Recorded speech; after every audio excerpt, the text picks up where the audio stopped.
I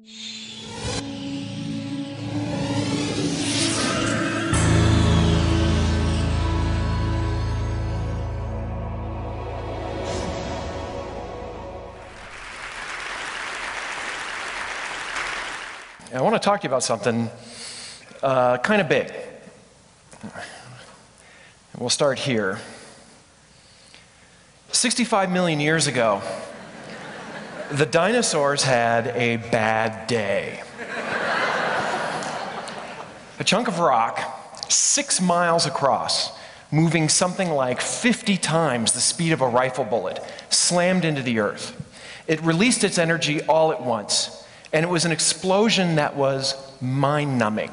If you took every nuclear weapon ever built at the height of the Cold War, lumped them together, and blew them up at the same time, that would be 1/1,000,000th of the energy released at that moment. The dinosaurs had a really bad day. Okay? Now, 6 Mile wide rock is very large. We all live here in Boulder. If you look out your window and you can see Long's Peak, you're probably familiar with it. Now, scoop up Long's Peak and put it out in space. Take Meeker, Mount Meeker, lump that in there and put that in space as well. And Mount Everest, and K2, and the Indian Peaks. And you're starting to get an idea of how much rock we're talking about, okay? We know it was that big because of the impact it had and the crater it left. It hit in what we now know as Yucatan, the Gulf of Mexico. You can see here, there's the Yucatan Peninsula, if you recognize Cozumel off the east coast there. Here is how big of a crater was left. It was huge. To give you a sense of the scale, okay, there you go. The scale here is 50 miles on top, 100 kilometers on the bottom. This thing was 300 kilometers across, 200 miles. An enormous crater that excavated out vast amounts of earth that splashed around the globe and set fires all over the planet, threw up enough dust to block out the sun. It wiped out 75% of all species on Earth. Now, not all asteroids are that big. Some of them are smaller. Here is one that came in over the United States in October of 1992. It came in on a Friday night. Why is that important? Because back then, video cameras were just starting to become popular, and people would bring them, parents would bring them, to their kids' football games to film their kids playing football. And since this came in on a Friday, they were able to get this great footage of this thing breaking up as it came in over West Virginia, Maryland, Pennsylvania, New Jersey, until it did that to a car in New York.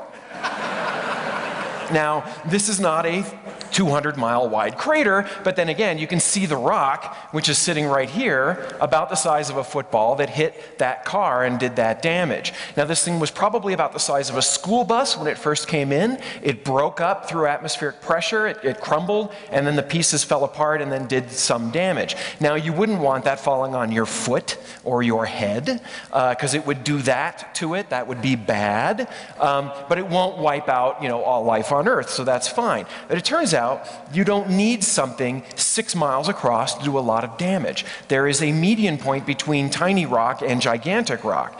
And in fact, if any of you have ever been to near Winslow, Arizona, there is a crater in the desert there that is so iconic that it is actually called Meteor Crater. To give you a sense of scale, this is about 1 mile wide. If you look up at the top, that's a parking lot, and those are recreational vehicles right there. So it's about 1 mile across, 600 feet deep.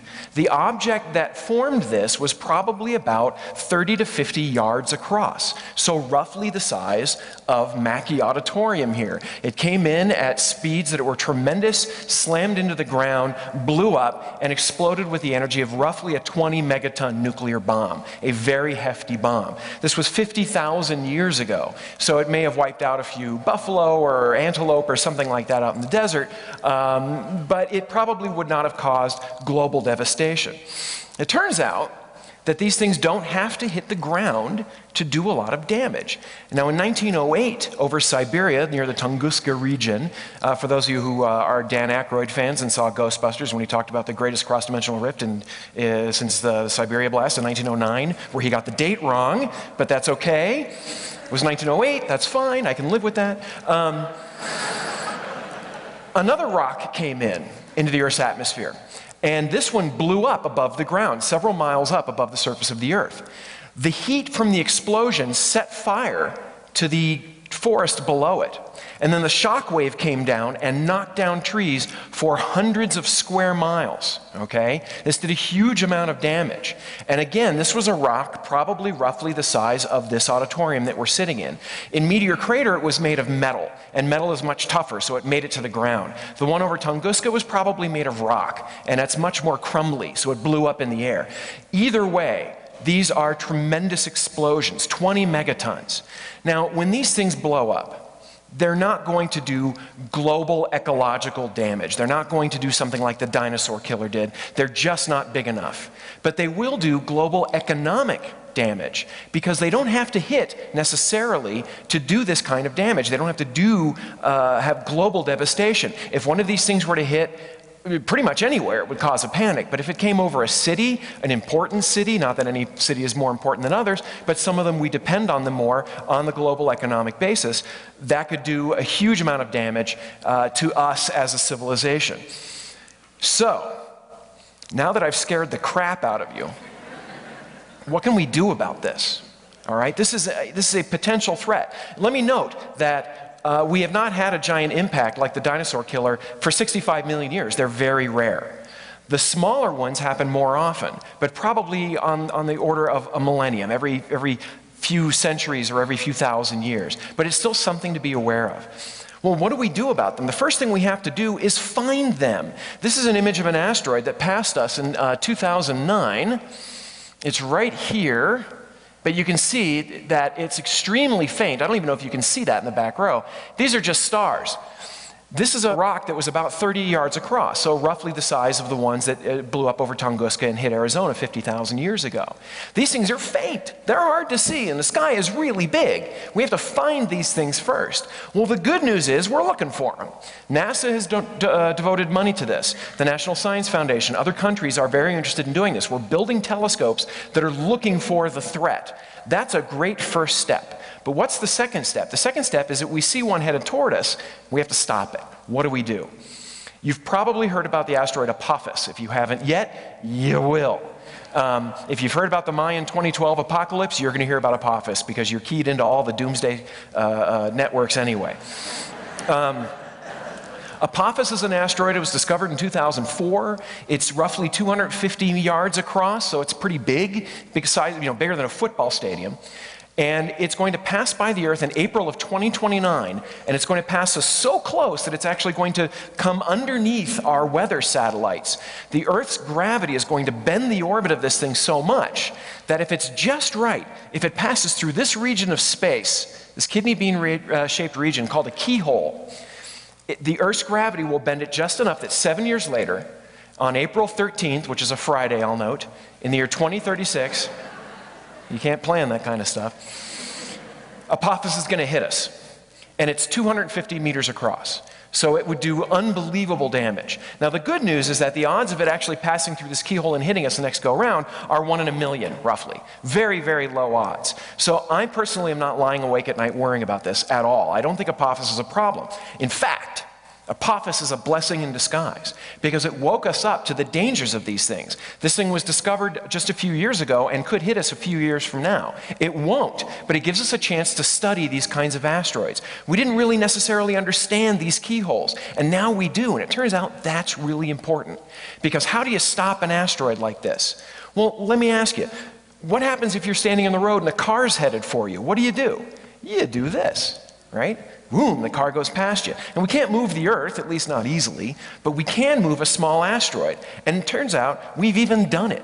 In the year 2005, NASA launched a probe called Deep Impact, which slammed a piece of itself into the nucleus of a comet. Comets are very much like asteroids. The purpose wasn't to push it out of the way. The purpose was to make a crater, to excavate the material and see what was underneath the surface of this comet, which we learned quite a bit about. We did move the comet a little tiny bit. Not very much, but that wasn't the point. However, think about this. This thing is orbiting the sun at 10 miles per second, 20 miles per second. We shot a space probe at it and hit it. Okay, imagine how hard that must be, and we did it. That means we can do it again. If we see an asteroid that's coming toward us and it's headed right for us and we have 2 years to go, boom, we hit it. You could try to, if you watch the movies, you might think about, why don't we use a nuclear weapon? It's like, well, you can try that, but the problem is timing. You shoot a nuclear weapon at this thing, you have to blow it up within a few milliseconds of tolerance, or else you'll just miss it. And there are a lot of other problems with it. It's very hard to do. But just hitting something, that's pretty easy. I think even NASA can do that, and they proved that they can.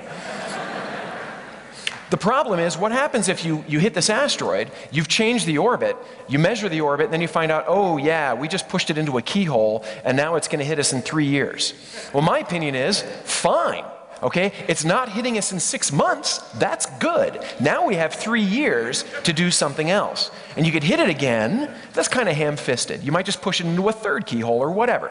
So you don't do that. And this is the part, I just love. After the big macho, bam, we're going to hit this thing in the face, then we bring in the velvet gloves. There's a group of scientists and engineers and astronauts, and they call themselves the B612 Foundation. For those of you who've read The Little Prince, you understand that reference, I hope. Little Prince who lived on an asteroid, it was called B612. These are smart guys, men and women.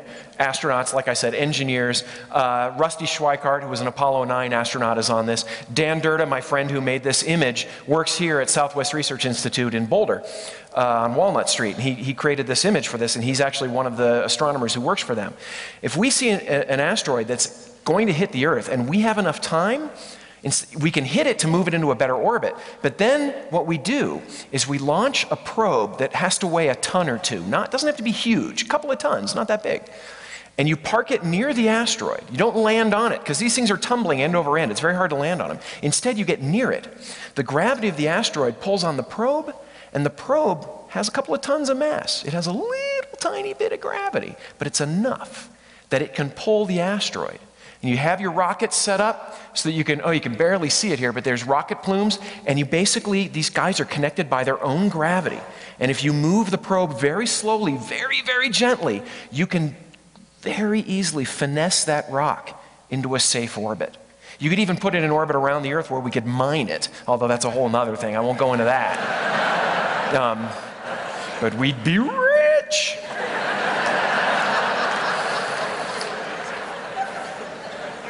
So think about this, right? There are these giant rocks flying out there, and they're hitting us, and they're doing damage to us. But we figured out how to do this, and all the pieces are in place to do this.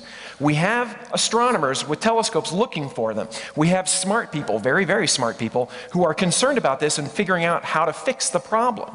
And we have the technology to do this. This probe actually can't use chemical rockets. Chemical rockets provide too much thrust, too much push. The probe would just shoot away.